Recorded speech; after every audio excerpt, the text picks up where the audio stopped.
All right, today I'm going to teach you how to save a ton of money on gas. Now, my dad was always concerned about gas prices at different gas stations, and I've owned a car for over 10 years now. I've never once cared about the gas price or ever looked at it until last week because I dropped my friend off and he lived kind of near me but in a different neighborhood, and on my way back I just I needed to get gas. I was on fuel reserve. All right, so I got to get gas, and I look at the gas station price, and I'm like, oh, interesting. So I remembered what it said, and I just keep driving because I was going to go to a quick trip because I have a rewards card there. And as I make my way in that direction, the gas prices within about a 30 block radius. So I drove 30 blocks, which really is not that far in a car. 30 blocks takes just a couple minutes, okay? And when I got to one of the gas stations about 30 blocks outside of the city, more in the suburbs and closer to the freeway, the gas price was about 75 cents a gallon more. So I take premium, all right? And at the first gas station, premium was $3.14. At the furthest gas station, closest to the suburbs, regular was $2.99. So for 15 cents more, I can get premium at the other gas station. Normally, premium is about a dollar more.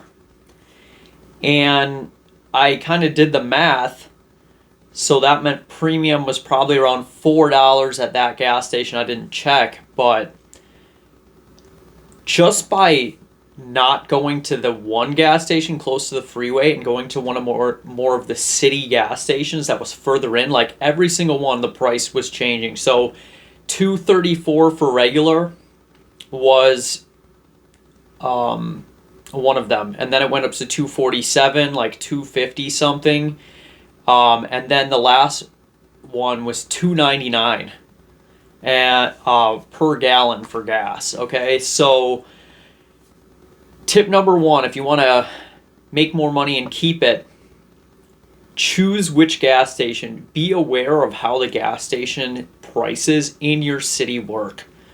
From what I understand, the closer you go to the freeway, the more expensive it's going to be, but also the further you get out of the city, I believe it is the way it works in my neighborhood. So not even going in a bad neighborhood, in the city or anything. I'm in a relatively safe neighborhood where that cheaper gas station is. And there's really, it works because it's kind of near my house. I just never noticed it before. So you'll have to look up how your city works, but in the city that I live in, I'm almost positive the closer you get to the middle of the city, the cheaper the gas starts getting. And the further you get out to the suburbs, the more expensive the gas gets. That's what the trend that I saw as I drove there. So let's do the math real quick. If I were to, so I have 16 gallons. I did the math that I would save somewhere between $10 to $13 with no rewards used on that 1 gallon or on that one tank. Okay. So I normally spend around $60. It was roughly $47 for that gas tank. Okay, so $13. So let's just round down to 10 over the course of a year. So if you get gas about once a week, which would be completely normal to do, and we will easily do math and see that just by driving 30 blocks, which is, like I said, not a very far distance to drive. It's going to be maybe 3 to 5 minutes to do that, depending on how many stoplights you hit. So now that 3-minute difference is going to save you $500 a year. $500 a year on gas. Okay? Think about that. If your city works like this, $500 difference on gas. What could you do with an extra $500? How would that change your life?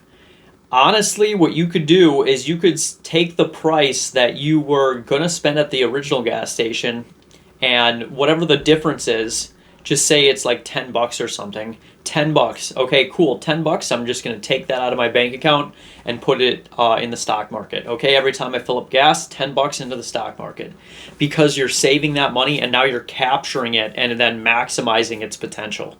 So that's tip number one. Tip number two is really taking advantage of rewards programs. I shop at the Pick and Save or the Kroger brand grocery store a lot because it's near my house. So Kroger is the largest grocery store chain in the United States, I believe.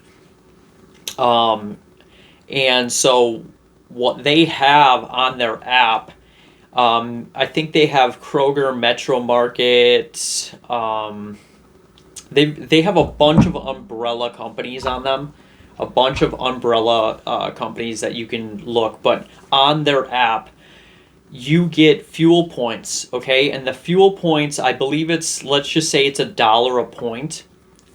And you earn these when you go grocery shopping. So if you go grocery shopping and you spend $100, you get 100 points. Now, at certain levels, you get discounts on your gas. But if you get to 1,000 points, 1,000 points is $1 off your gas. Whatever the gas price is, it is $1 off at like BP or the Kroger brand gas stations. Okay, so $1,000 of groceries. All right, $1,000 of groceries, which you are going to spend anyway, is going to save on gas, $1 per gallon. But here's the thing: in their app, they have coupons you can clip, and when you clip that coupon, there is sometimes a double fuel points, but a lot of the times they offer a 4 times fuel points. So let's just say you're a family of 4. It would be completely normal and not unreasonable to spend $250 on groceries, whether it's in one trip or 1 month, 2 or 3 trips. Okay, so when you have 4 times fuel points, those $250 that you're going to spend anyways on groceries now buys you $1 off your gas. And so let's just do the math there. If you have let's just say 15-gallon tank on your vehicle, that is now $15 that you've captured by doing nothing different other than clicking the 4 times fuel points. Okay, and you can look into that program. I am not an affiliate for that. I'm just letting you know what my family does. So that's saving. I showed you 2 separate ways to save roughly 75 cents to $1 on gas. Okay, so number 1, the neighborhood you're in, closer to the freeway, more expensive. Closer into the city or further away from the city, from the freeway, is going to be less expensive gas. In my specific neighborhood, closer to like the actual city. I don't know if it works different in the country. I can't tell you either way on that. But in the city, there's a noticeable difference in the prices. Number 2, it doesn't even have to be the Kroger one, but the Kroger one, like I said, if you spend about $250 on groceries, I believe, with the 4 times fuel points, you would end up getting 1,000 fuel points, and that would get you $1 off on your gas. All right, $1 off per gallon. $1 off per gallon on your gas. Once again, I'm not an affiliate of that thing. It's just what my family uses. I've used it in the past. I'm sure there's other types of gas stations, maybe a Moco or BP, Citgo, whatever it is, that offer some sort of rewards program, especially maybe if it's like a small business one. Sometimes they offer like a free gallon of gas after you buy a certain amount of gallons or something. So investigate the rewards. Number one, check out the locations. Now, we're not going to drive across town 20 minutes to save 5 cents on gas. That doesn't make any sense. But when I'm telling you it's a $10 to $15 difference on gas just because of where you went, and now you multiply that over the course of 1 year's time, and you're talking $500 to $750 difference in gas, that's a lot of money, especially if you want to pay off a credit card or something. Okay, well, I was going to spend this much on gas. Now I'm going to take that extra 10, pay off my credit card. That extra 10 every week, pay more on my credit card. Pay more on my loan or my car, whatever it is, okay? So those are 2 ways to save a ton of money on gas. Have a wonderful day, guys. Hopefully this was helpful. If you found value from this, share it with a friend, and have a wonderful day.